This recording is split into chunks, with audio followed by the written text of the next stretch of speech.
Chapter 18. The crucial thing is that this lawyer doesn't recognize me. So the following afternoon, after I've prepared this spare room, I hurry to my own room and pin up my hair on top of my head, allowing large tendrils to escape artistically and conceal my face. Then I find myself adding a pair of old tinted glasses I discovered in the dressing table drawer, which look like they date from the 1980s. As disguises go, this isn't exactly the most subtle job in the world, but at least I look nothing like my old self.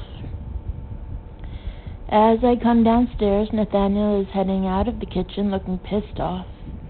He looks up at me and stops dead in surprise. "Samantha, what have you done?" My hair? I touch it casually. I just wanted it in a different style." "Are those your sunglasses?" "I've got a bit of a headache, so what's up?" I add, hastily changing the subject. "Trish," he scowls. "She's been lecturing me on noise. I can't mow the lawn between the hours of 10 and 2. I can't use the trimmer without giving warning. Could I please tiptoe on the gravel? Tiptoe." "Why?" "Because of this blasted visitor. We all have to dance around her, a bloody lawyer." He shakes his head in disbelief. "Her work's important? My work's important." "She's coming!" Trish's voice suddenly shrills from the kitchen, and she comes hurrying out. "Are we all ready?" She flings open the front door, and I hear the sound of a car door opening in the drive. This is it. I pull a few more strands of hair over my face and clench my fists by my sides. If I recognize this woman, I'll just keep my eyes down, mumble my words, and play my part. I'm a housekeeper. I have never been anything but a housekeeper. "Now, you should get lots of peace here, Melissa," I can hear Trish saying. "I've instructed the staff to look after you with extra special care." I exchange looks with Nathaniel, who rolls his eyes. "Here we are. Let me hold the door open." I hold my breath. A moment later, Trish enters the house, followed by a girl in jeans and a tight white top, dragging a suitcase. This is the top high-powered lawyer. She has long dark hair and a pretty face and can't be much out of her teens. "Melissa, this is our wonderful housekeeper, Samantha." Trish breaks off in surprise. "Samantha? What on earth are you wearing? You look like Elton John." "Hello," I say awkwardly, removing the sunglasses. "It's very nice to meet you." "It's fab to be here." Melissa has a boarding school drawl. London was so getting me down. "Mrs. Geiser said you're a lawyer at some big place in London?" "Yeah," she gives me a smug smile. "I'm at Chelsea Law School." "What?" "She's not even a qualified lawyer. She's a law student. She's a baby." I cautiously raise my head and meet her eyes, but there's not a blink of recognition. Oh, for gosh sake. I have nothing to worry about from this girl. I almost want to laugh. "And who's this?" Melissa bats her mascaraed eyelashes alluringly at Nathaniel, whose scowl deepens. "This is Nathaniel, our gardener," says Trish. "But don't worry, he's under strict instructions not to disturb you. I've told him you need absolute quiet for your work." It's true, I've got loads of revision to do. Melissa gives a world-weary sigh and pushes a hand through her hair. "You wouldn't believe the workload, Auntie Trish. I've been so stressed." "I don't know how you do it." Trish puts an arm around her shoulders and squeezes tight. "Now, what would you like to do first? We're all at your disposal." Could you unpack all my things? Melissa turns to me. They'll be creased, so they'll all need ironing. She's not going to do her own unpacking. I'm going to be this girl's personal maid?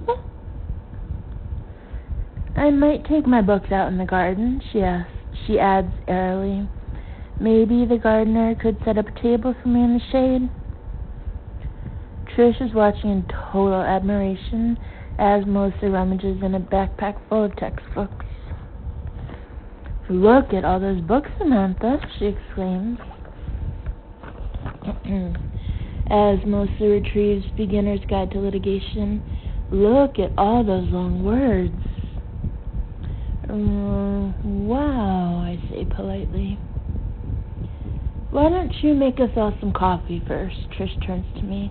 We'll take it on the terrace. Bring some biscuits out, too. Of course, Mrs. Geiger, I say, bobbing an automatic curtsy. Could you make mine half caffeinated, half decaf? Melissa adds over her shoulder. I, don't want to get too wired. No, I bloody couldn't, you pretentious little cow. Of course, I smile through gritted teeth, my pleasure. As I carry the coffee out to the terrace 10 minutes later, Trish and Melissa are ensconced in chairs under a parasol, along with Eddie. You've met Melissa, have you? He says as I set down the tray on a wrought iron table. Our little star, our legal eagle. Yes, I have. Your coffee, I add, handing the cup to Melissa, just as you asked for it. Melissa's under a great deal of pressure, says Eddie. It's up to us to make things easy for her. You can't imagine what the strain's like, says Melissa seriously. I've been working into the evenings and everything. My social life's gone out the window. She takes a sip of coffee, then turns to me. By the way, I meant to say... She frowns. What's your name again? Samantha. Yes, Samantha. Be really careful with my red beaded top, okay? She takes another gulp of coffee. I'll do my best, I reply. Will that be all, Mrs. Geiger? Wait. Eddie puts his cup down. I've got something for you. I haven't forgotten our little conversation the other day. He reaches under his chair and produces a brown paper bag. I can see a couple of shiny books poking out of the top. Now, you're not going to get out of this one, Samantha. This can be our little project. Oh, no, please, do not let this be what I think it is. Mr. Geiger, I begin quickly. It's really nice of you, but I won't hear another word. He interrupts with a raised hand. You'll thank me one day. What are you talking about? Melissa wrinkles her nose in curiosity. Samantha's going to take some qualifications. With a flourish, Eddie pulls 2 workbooks from the bag. Both are brightly colored with big jazzy letters and illustrations. I can see the words math and English and adult learning. I'm totally speechless.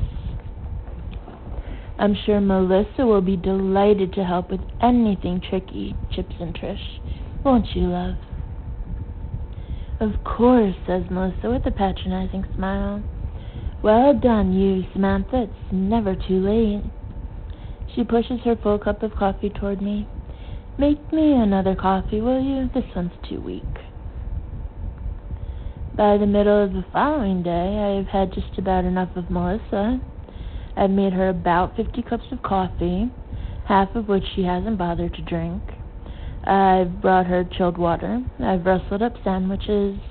I've washed all the dirty laundry, which it turned out her suitcase contained. I've ironed her a white shirt to wear in the evening. Every time I try to start on one of my regular jobs, I hear Melissa's high-pitched voice summoning me. Meanwhile, Trish is tiptoeing around as though...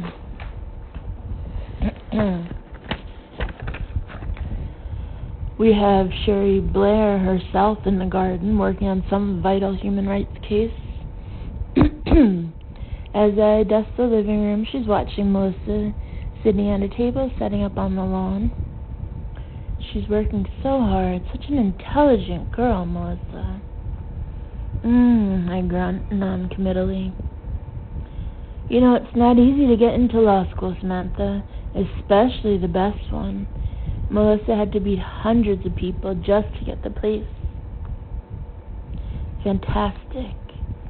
I flick my cloth roughly over the TV. That's great. So, how long is she staying? I try to ask the question casually. It depends, replies Trish. Her exams are in a few weeks, and I've said she's welcome to stay as long as she likes. A few weeks? It's only been one day, and already she's driving me mad. I spend the afternoon in the kitchen, pretending to have selective deafness. Whenever Melissa calls me, I turn the blender on, or the radio up, or clatter around with baking trays. If she wants me, she can find me herself. At last, she appears at the kitchen door, her cheeks flushed with annoyance. Samantha, I've been calling you. Really? I look up innocently from the butter I'm chopping to make pastry. I didn't hear. We need a bell system or something. She exhales in impatience. This is ridiculous, me having to stop what I'm doing. What did you want? My water jug is empty, and I need some kind of snack to keep my energy levels up. You could have brought your jug into the kitchen, I suggest madly, or made your own snack. Look, I don't have time to be making snacks, okay? Snaps Melissa. I'm under a great deal of time pressure right now. I have piles of work to do. I have exam deadlines. You have no idea what my life is like. I'm silent for a moment, trying to get my resentment under control. I'll bring you out a sandwich, I say at last. Thank you, she says, sarcastically, then stands with her arms folded as though she's waiting for something. What? I said. Go on, she gestures with her hand. Curtsy. What? She can't be serious. I'm not curtsying to you, I say, almost laughing. You curtsy to my aunt and my uncle. They're my employers, I retort tightly. It's different. And believe me, if I could turn back the clock, curtsying would not be featured in any of our lives. I'm living in this house, so I'm your employer too. You should show me the same respect. I want to slap this girl. If she was my junior at Carter Spink, I would annihilate her. Right, I put my knife down. I'll go and ask Mrs. Geiger, shall I? Before she can reply, I stride out of the kitchen. I cannot tolerate this. If Trish takes her side, that's it. I'm leaving. I can't see Trish anywhere downstairs, so I head upstairs, heart racing. I arrive outside her room and knock. Mrs. Geiger, I'd like a word. A few moments later, Trish opens the door a crack and pokes her head out, looking a little ruffled. Samantha, what do you want? I'm not happy with the current situation, I say, attempting a calm, civilized voice. I'd like to discuss it, please. What situation? She wrinkles her brow. With Melissa and her constant needs. I'm being taken away from my regular duties. The housekeeping will suffer if I have to keep attending to her. Trish doesn't seem to have heard a word. Oh, Samantha, not now. She raised a distracted, dismissive hand. We'll talk about this later. I can hear Eddie mumbling something from inside the room. Great. They're probably having sex. She probably wants to get back to Turkish style. Right. I try to control my frustration, so I'll just get on then, shall I? Wait. Trish suddenly seems to focus on me. Samantha will be having champagne on the terrace in half an hour with some, friends. I'd like you to wear something other than your uniform. Her eyes run over it with slight distaste. It's not the most flattering garment you possess. You bloody chose it. I want to yell back at her, but instead I curtsy, turn away, and walk to my room, fuming. Bloody Trish, bloody Melissa. If she's waiting for a sandwich, she can just wait. I close the door, slump down on my bed, and look down at my hands, red and raw from hand-washing Melissa's delicate garments.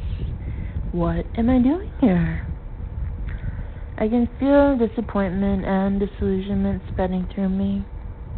Maybe I was being naive, but I honestly thought Trish and Eddie had come to respect me, not just as their housekeeper, but as a person. But the way Trish behaved just now, it's plain I'm just staff to them, like some sort of useful object, one notch above the Hoover. I almost feel like packing my bags and walking out. I have a sudden vision of myself flouncing down the stairs, flinging open the door, shooting over my shoulder to Melissa, and by the way, I've got a law degree too, and mine is better than yours. But that would be petulant. No, worse. It would be pathetic. I massage my temples, gradually getting things in perspective. I chose to do this. No one forced me. And maybe it wasn't the most rational move in the world, and maybe I won't stay here forever. But it's up to me to make the most of it while I am here. It's up to me to be professional, or at least as professional as I can be, bearing in mind I still haven't a clue what a Savern mold is. At last I summon some energy and get up off the bed. I change out of my uniform into a dress and brush out my hair. I even add some lipstick for good measure. Then I reach for my mobile and text Nathaniel. Hi, are you there? Sam.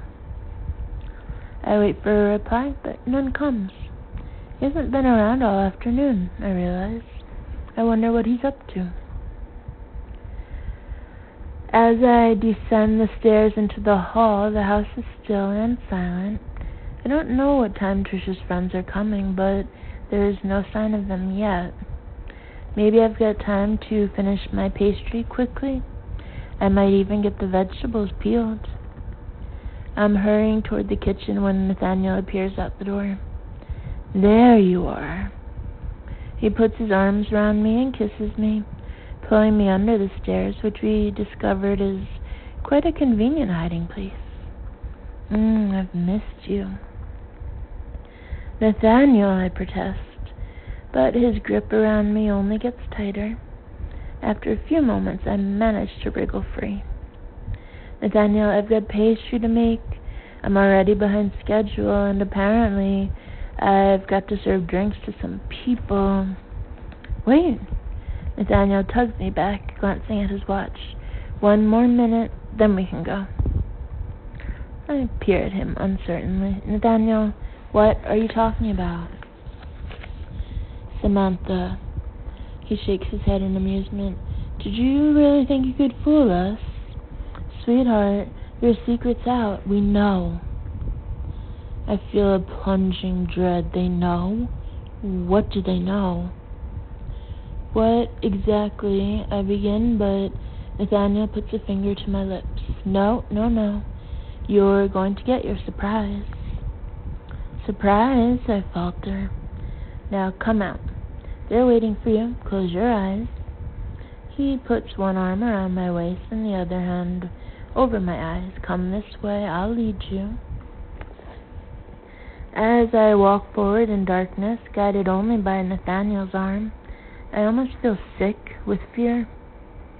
My mind is ranging wildly about, trying to work out what might have been going on behind my back. Who's waiting for me out there? Please don't say they've tried to fix my life up. Please don't say they've arranged some kind of reunion. I have a sudden image of Ketterman standing on the lawn, his steel glasses glinting in the sunlight, or Arnold, or my mother. Here she is. Nathaniel guides me out of the French doors and down the steps into the garden. I can feel sun on my face and hear some kind of flapping sound and jazz. Alright, open your eyes. I can't open my eyes. Whatever it is, I don't want to know. It's okay, Nathaniel's laughing. No one's going to eat you. Open them. I open my eyes and blink several times, wondering if I'm dreaming. What's going on? An enormous banner reading "Happy Birthday, Samantha" is tied between two trees. That's what's making the flapping noise.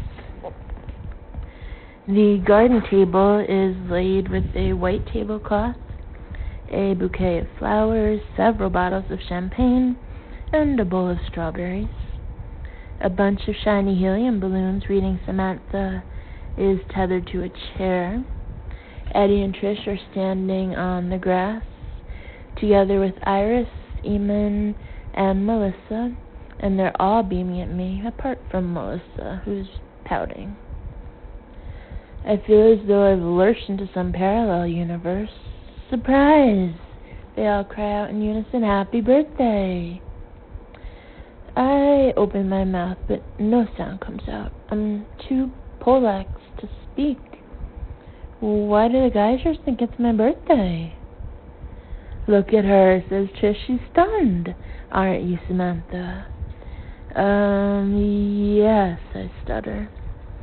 She had no idea, confirms Nathaniel with a grin. Happy birthday, sweetie. Iris comes over, clasps me tightly, and gives me a kiss. Eddie, open the champagne. I can hear Trish exclaiming impatiently behind me. Come on. What do I do? What do I say? How do you break it to the people who have organized your surprise birthday party that actually it's not your birthday? Why would they think it's my birthday? Did I give them some made-up date of birth at the interview? But I don't remember doing that. Champagne for the birthday girl. Eddie pops open a bottle and the champagne froths into a glass. Many happy returns. Eamon proffers the bowl of strawberries. You should have seen your face just now. Priceless, agrees Trish. Now let's have a toast. I can't let this go on any longer. Mr. and Mrs. Geiser, everyone, this is lovely and I'm really touched. I swallow hard, screwing myself up to say it, but it's not my birthday. Everyone bursts into laughter. I told you this would happen, Trish says in delight. She said you'd deny it. It's not that bad, getting a year older, teases Nathaniel. Now face it, we know, so have your champagne and enjoy yourself. I'm totally confused. Who said I'd deny it? Lady Edgarly, of course, says Trish. She's the one who gave away your little secret. Freya is behind this? What exactly did she say, Lady Edgarly? She told me that your birthday was coming up, says Trish, looking pleased, and she warned me you'd try to keep it secret. Naughty, naughty. I do not believe Freya. I do not believe her. She also told me, Trish lowers her voice sympathetically, your last birthday was rather a letdown. She said we simply had to make it up to you. In fact, she was the one who suggested we should do it as a big surprise. Trish raises her glass. So, here's to Samantha. Happy birthday. Happy birthday, the others echo, lifting their glasses. I'm not sure if I want to laugh or cry, or both. I look around at the banner and silvery balloons bobbing in the breeze, at the champagne bottles, at everyone's smiling faces. There's nothing I can say. I'll have to go with it. Well, thank you, I say, looking around. I really appreciate it. I'm sorry I was a little short with you this afternoon, says Trish cheerfully. We were rather struggling with the helium balloons. We'd already lost one bunch this afternoon. She darts a baleful glance at Eddie. Have you ever tried to get helium balloons into a car boot? Eddie retorts hotly. I'd like to see you do it. I haven't got 3 bloody hands, you know. An image comes to me of Eddie battling with a load of shiny balloons, trying to stuff them into the Porsche, and I bite my lip hard. We didn't put your age on the balloon, Samantha, Trish adds in a breathy whisper. As one woman to another, I thought you'd appreciate that gesture. I look from her vivid, over-made-up face to Eddie's fleshy pink one and suddenly feel so moved, I don't know what to say. All the time they were planning this. They were doing a banner. They were ordering balloons. Mr. Geyser, Mrs. Geyser, I'm so bowled over. It's not over yet, says Trish, nodding over my shoulder. Happy birthday to you. A voice behind me is singing, and after a moment the others join in. I look over my shoulder to see Iris coming forward over the lawn, holding the most enormous 2-tier birthday cake. It's iced all over in palest pink, with sugar roses and raspberries, and one elegant white candle. As she gets near, I see in silver writing, Happy birthday, dear Samantha, from us all.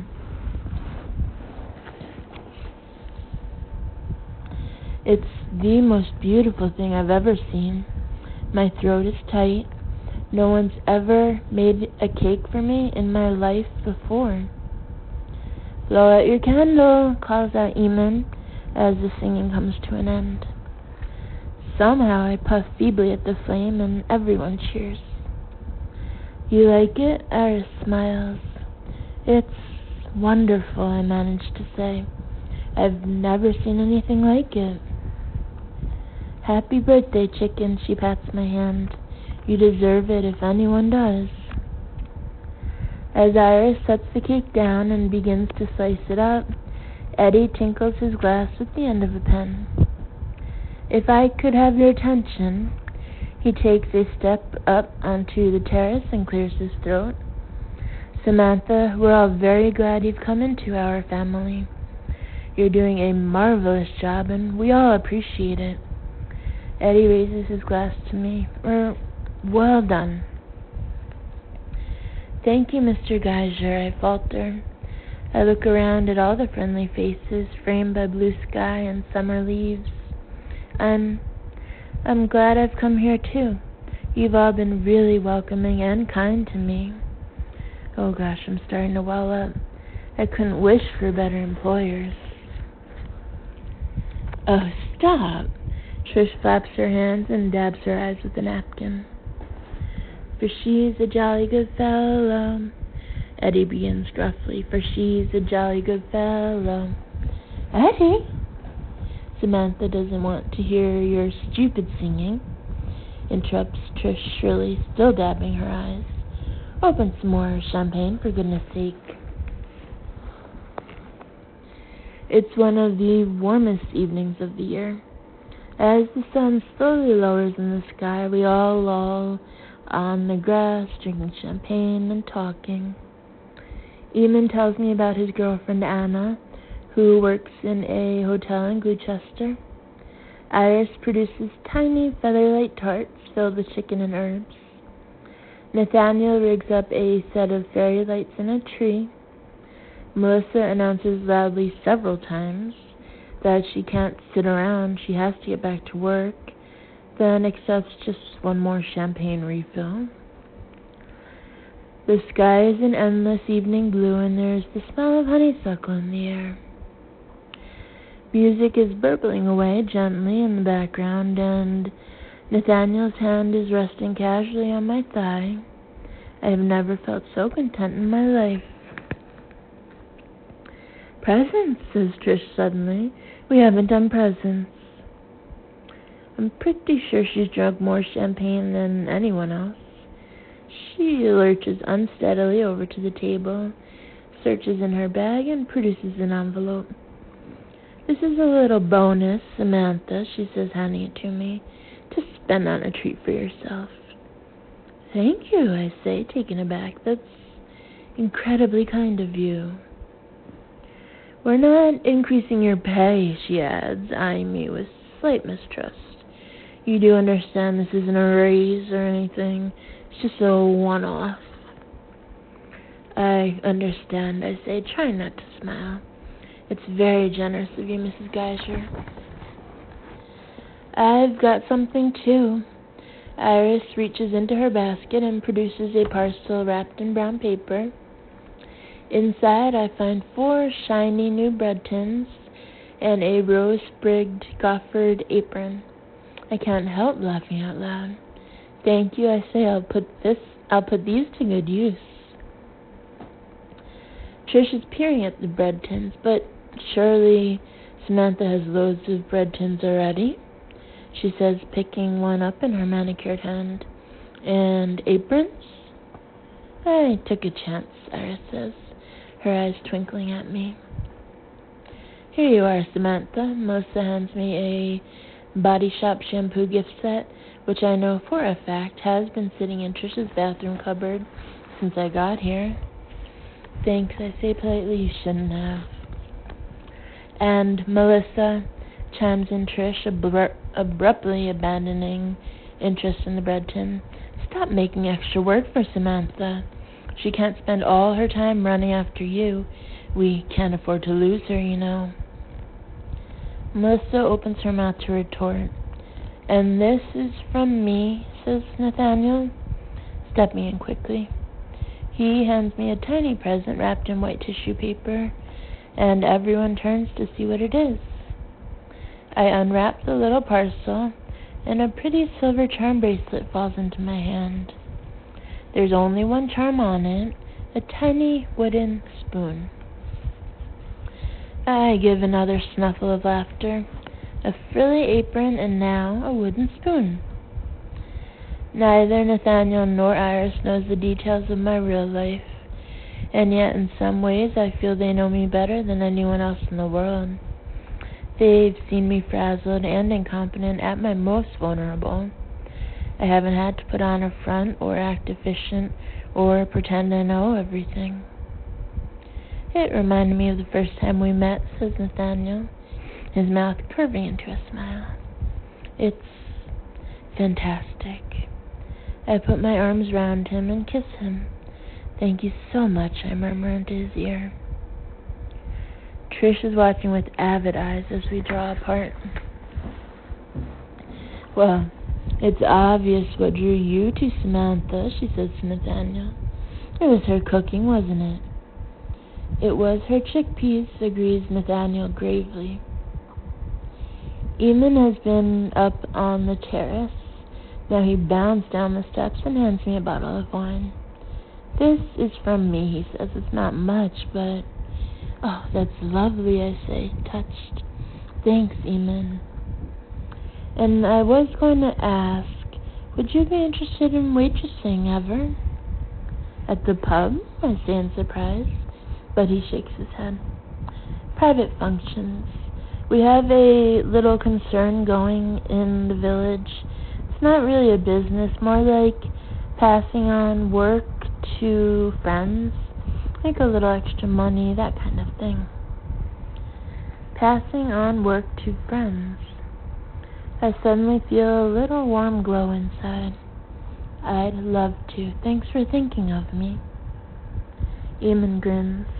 And there's a drink or two waiting for you behind the bar, if you want to come along. Well, I glance at Trish. Maybe later. You go, says Trish. Enjoy yourselves. Don't think about work. We'll put the dirty dishes in the kitchen, she adds, and you can deal with them tomorrow. Thanks, Mrs. Geiser. I force myself to remain straight-faced. That's very good of you.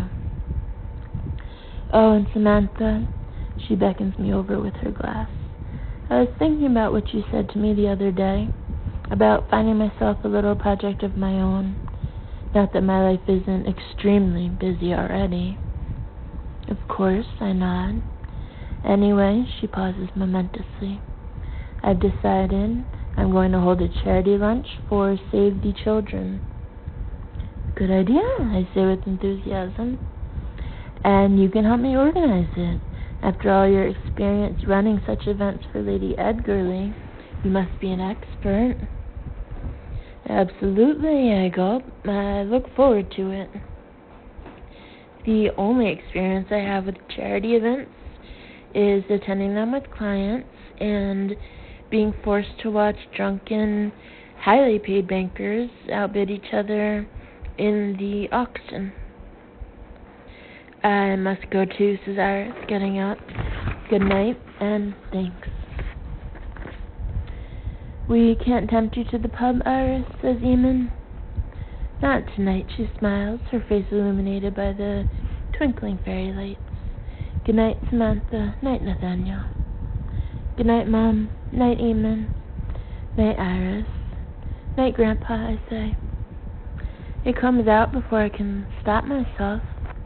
I'm hot with embarrassment, hoping no one picked it up. But Nathaniel is slowly swiveling toward me. Trust him to have heard.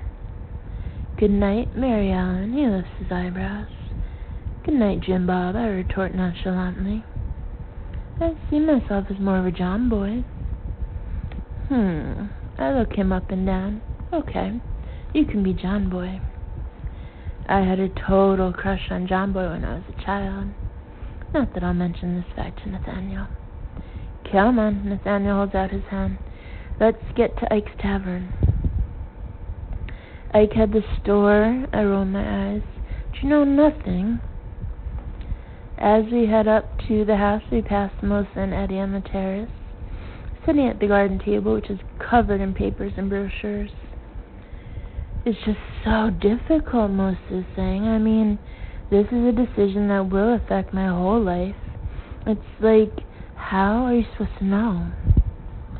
Mr. Geiger, I interrupt awkwardly. I just wanted to thank you very much for this evening. It's been absolutely incredible. It was fun, says Eddie. Have a nice evening, says Melissa, heaving an enormous sigh. I've still got work to do. It'll be worth it, love. Eddie pats her hand reassuringly. When you're at... He picks up a brochure from the table and peers at it through his reading glasses. Carter Spink. Melissa is going for a job at Carter Spink. Is that... I try to speak naturally. Is that the name of the law firm where you're applying? Oh, I don't know, says Melissa, looking sulky. It's the top one, but it's incredibly competitive. Hardly anyone gets a place. Looks very swanky, says Eddie, flipping over the glossy pages, each illustrated with a photograph. Look at these offices. As he flips through, I'm transfixed. There is a picture of the foyer. There's one of the floor I used to work on. I can't tear my eyes away, but at the same time, I don't want to look. That's my old life. It doesn't belong here. And then suddenly, as Eddie flips another page over, I feel a jolt of disbelief. It's a picture of me. I'm in my black suit, my hair pinned up, sitting at a meeting room table along with Ketterman, David Aldridge, and a guy who was over from the States. I remember that picture being taken. Ketterman was absolutely livid at being disturbed. I look so pale. I look so serious. And it's like, do I want to give up all my time? Melissa's jabbing at the page. These people work every night. What about a social life? My face is right there in full view. I'm just waiting for someone to frown in recognition, to say, hang on a moment. But no one does. Melissa's still rabbing on, gesturing to the brochure. Eddie is nodding. Nathaniel is staring upward, obviously bored. Although, the money is really good. Melissa sighs and flips the page. The picture's gone. I'm gone. Shall we go? Nathaniel's warm hand tugs mine, and I clasp it tightly back. Yes, I smile up at him. Let's.